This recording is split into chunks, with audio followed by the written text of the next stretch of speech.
디지털 자산 시대를 살아가는 여러분, 안녕하세요. KSTO입니다. 오늘도 함께 미래의 기회를 탐색하는 시간을 좀 가져볼게요. 그래서 오늘은요, 여러분께 왜 기관 투자자들이 STO에 집중하고 있는지 그 이유를 좀 낱낱이 풀어드리려고 하는데요. 일반 투자자보다 훨씬 더 많은 정보와 리스크 분석 능력을 가진 기관들이 왜 STO를 선택하고 있을까? 라는 질문을 두고 그 답을 오늘 영상에서 함께 찾아가 보도록 하겠습니다.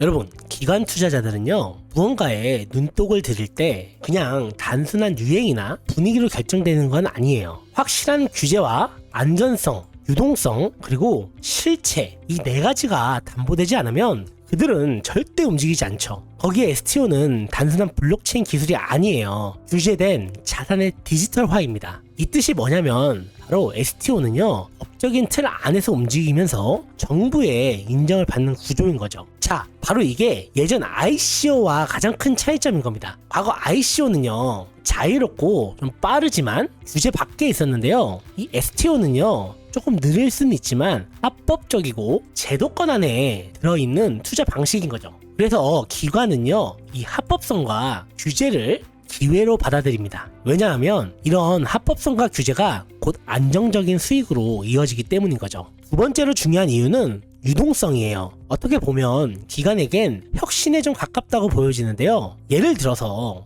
1000억짜리 강남에 건물에 투자하고 싶다고 해도 현실적으로 그걸 조각내서 거래는 힘들죠. 부동산은요, 사고 파는데 시간이 오래 걸리고 이 유동성이 낮은 대표적인 자산이기 때문이에요. 그런데 이 STO로 들어가게 되면 완전히 달라집니다. 건물을 토큰으로 만들어서 수백, 1000명이 24시간 거래가 가능한 시장에 사고 팔 수 있게 해주는 거거든요. 이건 기관 입장에선 엄청난 메리트예요. 기존에는 부동산, 미술, 채권, 음악 같은 이런 자산들은요, 한번 투자하면 몇 년을 묶여 있어야만 했지만 STO로 바뀌면 투자 유연성이 생기게 되는 거죠. 자, 수익률은 비슷한데 유동성까지 확보된다? 그럼 기관 입장에서는요, 포트폴리오의 질이 월등히 높아진다는 겁니다. 그리고 세 번째 이유가 또 있는데요, 바로 국경 없는 투자입니다. 기관들이 주식이나 채권을 해외에서 사고 팔기 위해서는 진짜 엄청난 규제를 넘고 절차를 밟고 시간과 비용을 써야 했었어요. 하지만 STO는요, 블록체인을 기반으로 한 디지털 토큰이기 때문에 글로벌 투자자와 즉시 연결될 수가 있는 거죠.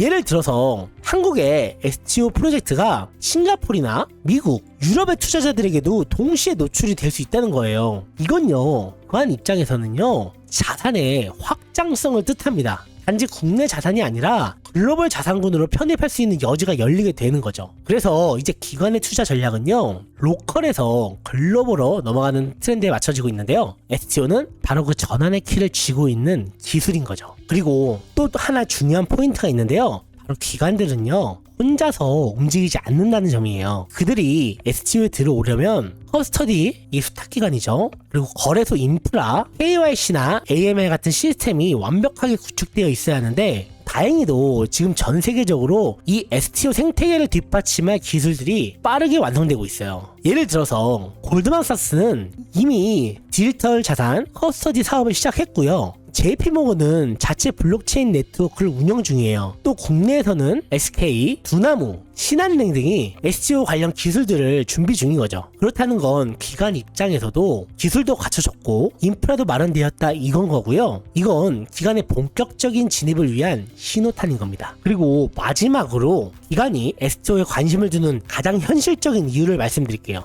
여러분, 기관은요, 수익이 날 때 움직이는 애들이에요. 개인들이 아무리 죽서도 기관들은 끝까지 수익을 냅니다. 그거는 투자를 조금 해보신 분들은 다 아실 거예요. 근데 최근 몇 년간 미국, 일본, 유럽 등지에서 STO에 참여한 기관들의 데이터를 좀 보면요, 전통적인 부동산 수익률을 초과한 사례들이 점점 늘어나고 있어요. 부동산 STO 연평균 수익률은요, 약 8에서 10%를 향해 가고 있고요. 채권 같은 경우도 5에서 7%, 미술품 같은 경우는 15%까지도 수익을 기록했죠. 물론 이 리스크도 좀 존재하긴 하지만 전체적인 수익률 기대치가 높은 시장이라는 점은 기관들에게 더 이상 실험이 아닌 전략적 투자처로 보여지기 시작한 겁니다. 자, 지금까지 기관의 움직임을 좀 살펴봤는데요. 여러분, 앞서 말씀드린 5가지 규제, 유동성, 글로벌성, 인프라, 수익성, 이 5가지만 봐도 기관들이요 왜 STO에 주목하는지 너무나 명확해져요. 그리고 여러분, 이 기관이 진입하기 시작했다는 건 곧 STO 시장에 진짜 전성기가 열리고 있다는 신호이기도 합니다. 여러분, 투자에서 가장 중요한 건요 어떤 자산이 유행할까가 아니라 어디에 돈 많은 사람들의 돈이 몰리고 있는가입니다. 그리고 지금 그 답은요 분명히 STO라는 이름 위에 쓰여져 있고 있다는 뜻이에요. 지금 이 순간에도 세계 곳곳의 기관들이 STO 시장을 바라보고 움직이고 있습니다.